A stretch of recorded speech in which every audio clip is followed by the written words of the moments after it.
Hello friends, welcome to the new episode of my channel. আমি Prince. তো আজকে একটা খুবই ইম্পর্টেন্ট ব্যাপার নিয়ে কথা বলবো। বরবাদ কী ধরনের চলছে, কী ধরনের বিজনেস করছে সেটা নিয়ে তো কথা বলছিলামই, প্লাস বাংলাদেশে কেমন রেসপন্স, কীরকম রেকর্ড ব্রেকিং বক্স অফিস এবং অফিসিয়াল ফিগার পর্যন্ত চলে এসছে, যেটা আমরা যা এক্সপেক্ট করছি তার থেকেও কোথাও গিয়ে বেশি হয়ে যাচ্ছে। তার মানে ভাবো যে এই সিনেমার লেভেলটা কোথায় গিয়ে পৌঁছেছে। তো এখন আমরা প্রত্যেকে অপেক্ষা করছি এই সিনেমাটা ইন্ডিয়ার রিলিজের জন্য। আমার মনে হয় শাকিব খানের তুফানের পর বা তুফানের আগেও কোনো সিনেমার জন্য এতটা এক্সাইটমেন্ট আমার কখনো অন্ততপক্ষে হয়নি যতটা বরবাদের জন্য রয়েছে। কারণ এত পজিটিভ রিভিউ এসছে, যেটা কিন্তু তুফানের ক্ষেত্রেও আসেনি। তুফান নিয়েও এক্সাইটমেন্ট ছিল, কিন্তু বিভিন্ন রিভিউ দেখে কিন্তু তুফান নিয়ে মানে যে আর কি এক্সপেকটেশনটা ছিল সেটা খানিকটা হলেও কমে গেছিলো। কিন্তু বরবাদের ক্ষেত্রে কিন্তু তা হয়নি, বরবাদের ক্ষেত্রে এক্সপেকটেশন বেড়ে গেছে।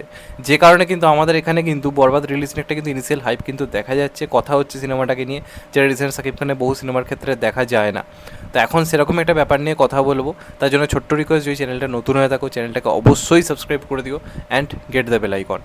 তো রিসেন্ট টাইমে তোমরা যদি দেখো, বাংলাদেশ এবং ইন্ডিয়ায় যৌথ প্রয়োজনে যে কাজগুলো আসে, তো সেদিক দিয়ে দেখতে গেলে কিন্তু বাংলাদেশের একমাত্র শাকিব খানই রয়েছে যার সিনেমার কিন্তু ইন্ডিয়া রিলিজের ডিমান্ড রয়েছে। এবং তার তোমরা পরপর দেখে নাও, প্রিয়তমাও কিন্তু আমাদের এখানে রিলিজ মানে কোথাও গিয়ে হয়েছিল, ছোটোখাটোভাবে রিলিজ হয়েছিল। তুফান তো ভালো রকমভাবে রিলিজ করা হয়েছিল, তবে অনেক পরে রিলিজ হওয়ার জন্য, ভুল টাইমে রিলিজ হওয়ার জন্য সিনেমাটা সেভাবে ওয়ার্ক করেনি। দরদ কিন্তু মোটামুটি চলেছে। সিঙ্গেল স্ক্রিনের যদি আমি কথা বলি, আমি একটা ভিডিও করেছিলাম আমাদের ওয়েলিংটন হলের কথা, আমি তোমাদেরকে সেখানে জানিয়েছিলাম। রেসপন্স কিন্তু খুব খারাপ কিন্তু ছিল না, এবং অডিয়েন্স কিন্তু শাকিব খানকে চেনে, মানে অ্যাজ এ বড় মেগাস্টার বাংলাদেশের ইন্ডাস্ট্রি কোম্পানির লোক হিসেবে শাকিব খানকে আমাদের এখানে সবাই চেনে। তো সেই পরিচিতিটা কিন্তু আস্তে আস্তে আরও বড় হচ্ছে। তুফান দিয়ে কোথাও একটা শুরুয়াত হয়েছিল, এখন সেটা কিন্তু আরও ভালো জায়গা থেকে পৌঁছেছে। এবং এই যে সারা বছর ধরে commercial cinema missing, Bangla audience Bangla commercial cinema miss করছে, সেই জায়গা থেকে দাঁড়িয়ে কিন্তু শাকিব খানের কিন্তু বড় রকম একটা সুযোগ রয়েছে আমাদের বাংলা ইন্ডাস্ট্রিতে একটা নিজের কিন্তু একটা জায়গা কোথাও গিয়ে ক্রিয়েট করে, যেটা সে ট্রাই করেছিল মোটামুটি 2016-17 টাইম করে। এবার তখন কমার্শিয়াল সিনেমার অবস্থা, এখন কমার্শিয়াল সিনেমার অবস্থার মধ্যে আকাশ পাতাল একটা পার্থক্য রয়েছে। এবং বরবাদ যে ধরনের কন্টেন্ট হয়েছে সেটা কিন্তু আজকের দিনে অডিয়েন্স ঠিক যেরকম ধরনের কাজ চাইছে সেরকমই।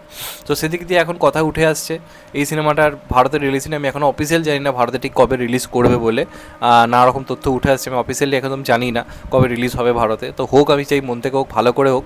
এবং এক্ষেত্রে আমার যতদূর মনে হয় এসবিএফের সব থেকে বেশি কিন্তু প্রয়োজন রয়েছে সিনেমাটা রিলিজের ক্ষেত্রে, এবং এসবিএফ কেটার ডিস্ট্রিবিউশনে এগিয়ে আসবে আমার মন বলছে হ্যাঁ। তার কারণ কি? কারণ এসবিএফের প্রয়োজন শাকিব খানকে বাংলাদেশের মার্কেট ধরার জন্য। এই মুহূর্তে একটা নামই যথেষ্ট, এসবিএফ, সুরিন্দর ফিল্মস, এদের সবার কাছে, বা এসকে মুভিজের কাছে, যারা নিজেদের একটা অন্য মার্কেট ক্রিয়েট করতে পারবে। কারণ এখানে মাস কমার্শিয়াল ইন্ডাস্ট্রি যেভাবে ভেঙে পড়েছে, সবাই এসে কিন্তু আলাদা লেভেলে খেলতে পারছে না। তো সেক্ষেত্রে এসবিএফ, সুরিন্দর, এসকে এরা জানে যে এই মুহূর্তে বাংলাদেশের মার্কেট ধরা কতটা ইম্পর্টেন্ট, এবং তারা লাভবান হয়েছে তুফানের মাধ্যমে বা বেশ কিছু সিনেমার মাধ্যমে। তো তারা কিছুটা হলেও লাভবান হয়েছে। তো তারা জানে শাকিব খানকে হাতে রাখাটা খুব ইম্পর্টেন্ট। তো সেক্ষেত্রে এই যে নর্মাল টাইমগুলোতে যখন এসবিএফের সেরকম কোনো কাজ নেই বা কিছু নেই, সেই টাইমে দাঁড়িয়ে কিন্তু এইখানে রিলিজ করার ক্ষেত্রে তারা যে ডিস্ট্রিবিউটর হিসেবে আসে, তারা কিন্তু তারা বাংলাদেশের যে বক্স অফিস সেখান থেকে কিন্তু একটা ভালো রকম লাভ পাবে। তো সেক্ষেত্রে কিন্তু এসবিএফের কিন্তু এই সিনেমাটার কিন্তু ডিস্ট্রিবিউশনে একটা বড় রকম কিন্তু দায়িত্বের জায়গা কোথাও গিয়ে থাকতে পারে। এবং যদি এসবিএফ ডিস্ট্রিবিউশনে আসে, তাহলে কিন্তু এই সিনেমাটার ভালো চলার কিন্তু চান্স রয়েছে, ভালো চলার চান্স রয়েছে। কেন বলছি? কারণ এই মুহূর্তে এসবিএফের মতো ডিস্ট্রিবিউশন খুব একটা ভালো কেউ করতে পারে না। এসবিএফ যে লেভেলে ডিস্ট্রিবিউট করতে পারে, যে কারণে বলিউডের বিভিন্ন সিনেমাগুলোও কিন্তু এসবিএফকে দিয়েই আমাদের কলকাতা রিলিজের ক্ষেত্রে ডিস্ট্রিবিউশনটা আর কি কোথাও গিয়ে করে। এবং আমরা জানি শাকিব খানের সঙ্গে এসবিএফের সম্পর্ক কতটা ভালো, যে কোনো সিনেমার ক্ষেত্রে তারা রীতিমতো টুইট করে। বাংলাদেশের সবার ক্ষেত্রে তারা করতে পারতো, করে না, করে কিন্তু শাকিব খানের জন্য। কারণ তারাও জানে শাকিব খান কি জিনিস, কতটা ভয়ঙ্কর একটা নাম শাকিব খান, যে পুরো ইন্ডাস্ট্রি গিলে খেতে পারে। তো সেক্ষেত্রে তারাও কিন্তু শাকিব খানকে কোথাও গিয়ে হাতে রাখার চেষ্টা করবে। কারণ তাই যে আপকামিং প্রজেক্ট রয়েছে, তাণ্ডব রয়েছে বা তুফান 2 রয়েছে, তারা তো জানে তারা সেগুলো দিয়ে কী লাভ পাবে। তো এই মুহূর্তে শাকিব খানের সঙ্গে সম্পর্ক ভালো রাখাটা তাদের সব থেকে ইম্পর্ট্যান্ট একটা মানে কাজ কোথাও গিয়ে বলা যেতে পারে। তো সেক্ষেত্রে আমার মনে হয় কোথাও গিয়ে কিন্তু বরবাদ সিনেমাটা মানে যদি সব কিছু ঠিকঠাক থাকে, তাহলে কিন্তু এসবিএফ দ্বারা ডিস্ট্রিবিউটার হওয়া খুব দরকার। এবং যদি হয়, এই সিনেমাটা কিন্তু ইন্ডিয়াতে একটা ভালো রকম শো পাবে, এবং সেক্ষেত্রে ভালো রকম শো পেলে এই সিনেমাটা কিন্তু একটা ভালো চলারও জায়গা রয়েছে।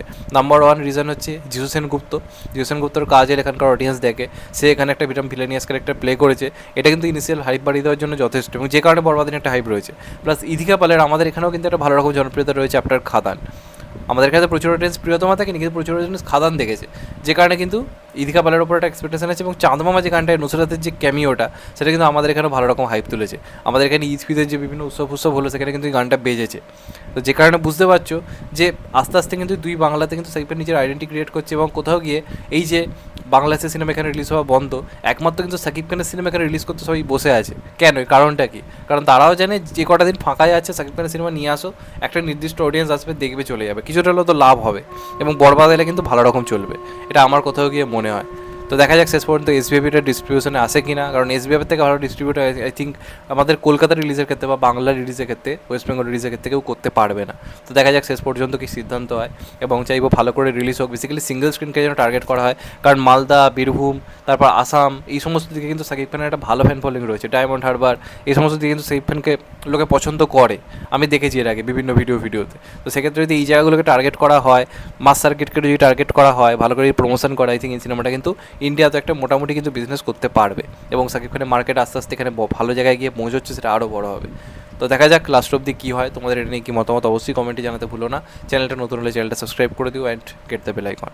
ভালো থেকো সবাই, টেক কেয়ার, নমস্কার, আবার দেখা হবে এখন তো বাই। সবাই ভালো থেকো, সুস্থ থেকো, নমস্কার, টেক কেয়ার, আবার দেখা হবে, ভালো থেকো।